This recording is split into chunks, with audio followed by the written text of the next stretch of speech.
do a study of these things, but people there seem reasonably happy and content. I didn't notice much deprivation. Howard, is that a fair statement? Yeah, that's real fair. It was that I was really surprised by the beauty of the city, and in many ways I think it's a good partner for Burlington because the pace of life there was pretty similar to here. People were very open and friendly.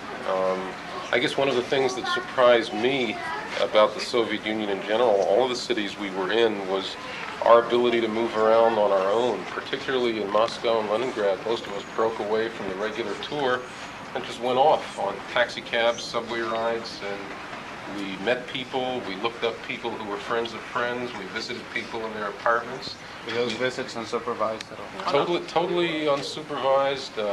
In fact, some of us met with the people who you could really think of as dissidents who were unhappy with life there, and other people who were pretty satisfied. But it was just like moving around in New York or Boston. In terms of the food in Yaroslavl, I mean, I did go into 2 different food stores. Just that's my line of work. I was curious to see how it was.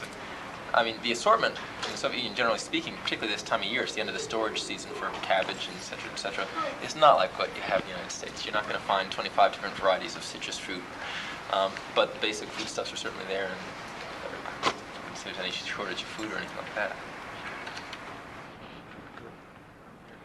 Okay, does anybody want to add anything that hasn't been said? Don't be shy. Yeah, I'll add something. On that article that you're talking about, I think it referred to the approach of Yaroslavl as being something, the equivalent of going to Paramus, New Jersey. And I can't think of anything that could be farther from the truth.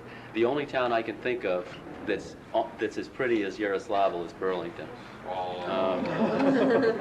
It's an awful pretty place. There is housing on the outskirts that lack what we would consider normal plumbing, but in the city the housing is pretty. And there are some 200- to 300-year-old wooden frame houses, like the farm in Vermont. Where do you think was accomplished as a result of this? I think a lot was. I mean, I think, and I feel this is strong.